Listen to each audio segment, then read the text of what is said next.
Assalamualaikum warahmatullahi wabarakatuh wa maghfiratuh. Bertemu lagi kita dalam video pada kali ini, membincangkan satu tajuk yang menarik, iaitu ciri-ciri wanita yang membawa ke syurga, iaitu bertepatan dengan diri kita sebagai wanita. Hari ini saya akan pergi kepada bab kelebihan dan keutamaan darjat wanita, insya-Allah. Sebelum tu marilah kita mendengarkan mukadimah daripada buku ini. Mudah-mudahan memberi cetusan, idea dan ilham kepada kita bagaimana kita ingin beriltizam untuk menjadi seorang wanita yang cantik dari segi akhlaknya dan juga perangainya yang bertepatan dengan syariat Islam, seperti mana yang syariat Islam kehendaki, insya-Allah. Sebelum tu marilah kita berselawat dan menghadiahkan Al-Fatihah kepada junjungan besar Nabi Muhammad sallallahu alaihi wasallam, kedua ibu bapa kita dan juga untuk diri kita, insya-Allah. Mudah-mudahan berkat dengan umum kitab Al-Fatihah ini akan diberkati kehidupan kita serta dilimpahkan rahmat sebanyak-banyaknya oleh Allah Subhanahu wa taala. Bismillahirrahmanirrahim. Allahumma salli ala sayidina Muhammad wa ala ali sayidina Muhammad. Allahumma salli ala sayidina Muhammad wa ala ali sayidina Muhammad. Allahumma salli ala sayidina Muhammad wa ala ali sayidina Muhammad.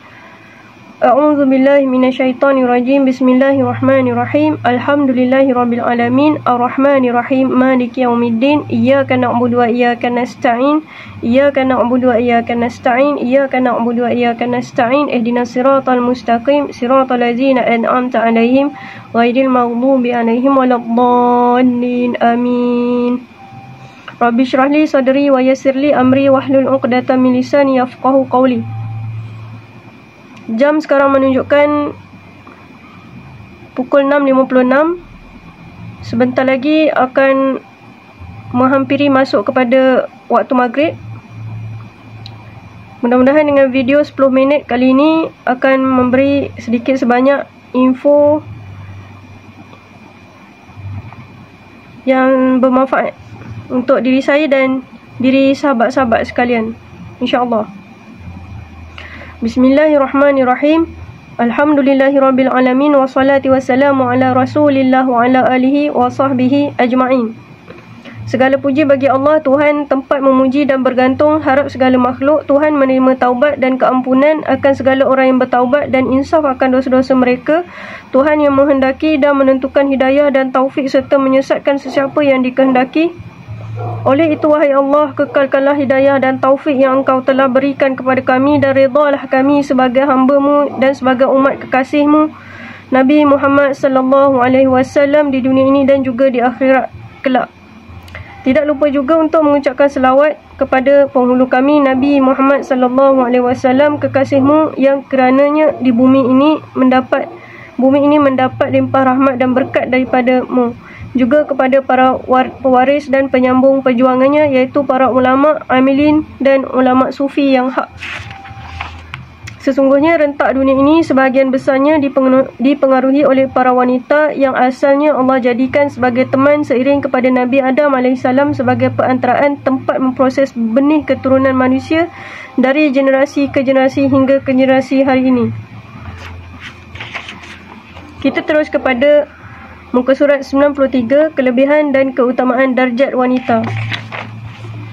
Setiap manusia mempunyai kelebihan mengikut bidang dan apa yang mereka amalkan serta mengikut kadar sedikit atau banyak yang dilakukan, tidak kira sama ada ia lelaki atau wanita. Namun kita juga tidak dapat menafikan bahawa terdapat pula beberapa pengkhususan kelebihan yang Allah kurniakan kepada lelaki dan wanita yang membezakan antara mereka mengikut watak dan tabiat semula jadi masing-masing. Contohnya, lelaki dijadikan sebagai pemimpin, wanita tidak, bahkan hanya dijadikan pengikut sahaja. Lelaki diwajibkan bekerja mencari nafkah untuk keluarga, wanita tidak diwajibkan. Kaum lelaki mempunyai kelebihan akal 90% berbanding wanita cuma 10%. Hak kesaksian bagi lelaki hanya seorang sementara hak kesaksian bagi wanita 2 orang. Banyak lagi perbezaan-perbezaan yang telah Allah tetapkan sesuai dengan sifat semula jadi masing-masing. Semuanya menggambarkan keadilan Allah Subhanahu Wa Taala meletakkan kedudukan makhluknya sesuai dengan kejadiannya. Namun perbezaan beberapa segi itu bukanlah sesuatu diskriminasi dan tidaklah merugikan kaum wanita, kerana di bidang-bidang lain Allah mengangkat darjat kaum wanita melebihi kaum lelaki, meringankan tugas dan tanggungjawab mereka terhadap ummah dan masyarakat. Mereka memberi ganjaran pahala yang besar dengan hanya amalan yang sedikit dan tanggungjawab yang ringan. Dengan kata-kata lain, ada bidang-bidang tertentu Allah melebihkan dan meninggikan darjat wanita berbanding lelaki. Di bawah ini dijelaskan tentang beberapa kelebihan dan keutamaan darjat kaum wanita yang tidak dikurniakan kepada lelaki. Di samping sesuai pula dengan watak mereka, bahkan akal dan hati kecil mereka pun turut terasa patut. Di bawah tajuk kecil, kelebihan di sudut ibadah. Di bidang ibadah, para wanita tidak dibebankan dengan ibadah yang banyak dan berat-berat. Dengan hanya melakukan 4 perkara sahaja, iaitu sembahyang, puasa, menjaga maruah dan mentaati suami, Allah menjamin mereka layak masuk syurga, dan mereka bebas pula memilih untuk memasuki syurga melalui pintu yang mereka suka. Sabda Rasulullah SAW maksudnya, apabila seorang wanita itu melakukan sembahyang 5 waktu, puasa Ramadan, menjaga maruah dan mentaati suaminya, di akhirat nanti ia akan dijemput masuk ke dalam syurga mengikut pintu yang ia suka, mengikut pilihan sendiri. Hadis riwayat Imam Ahmad.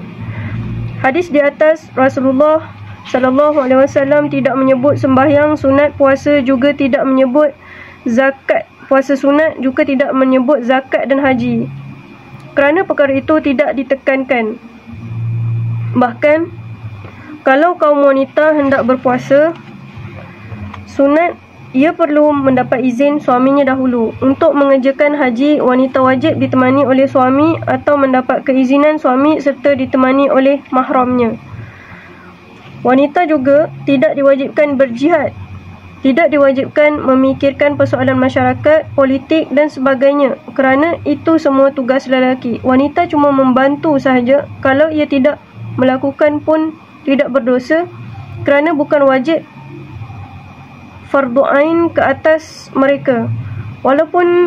Kalaupun dituntut, cuma wajib aradi ke atas wanita yang mempunyai kebolehan, yakni kemahiran tertentu, dan terikat pula dengan masa-masa dan syarat-syarat tertentu. Tidak semua wanita terlibat dan tidak setiap masa. Namun sekiranya para wanita ingin menyumbangkan tenaga untuk jalan Allah dalam suasana yang diluluskan syariat, kita tidak boleh menghalang mereka. Seperti dalam perkara sembahyang berjemaah di masjid, para wanita tidak dituntut bersembahyang berjemaah di masjid. Bahkan jika mereka bersembahyang di rumah lebih utama. Tetapi jika mereka meminta izin suaminya untuk pergi berjemaah di masjid, suaminya jangan pula menghalang. Demikianlah bidang-bidang lain. InsyaAllah kita sambung lagi dengan video-video yang akan datang. Kita berehat seketika. Selepas ini saya akan memperdengarkan satu cerita yang bertajuk Tuhan Maha Pengampun lagi menerima taubat.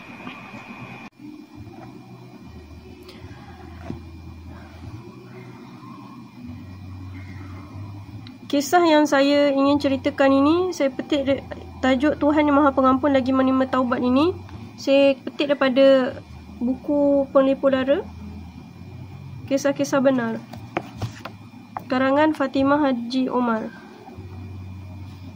halaman 25.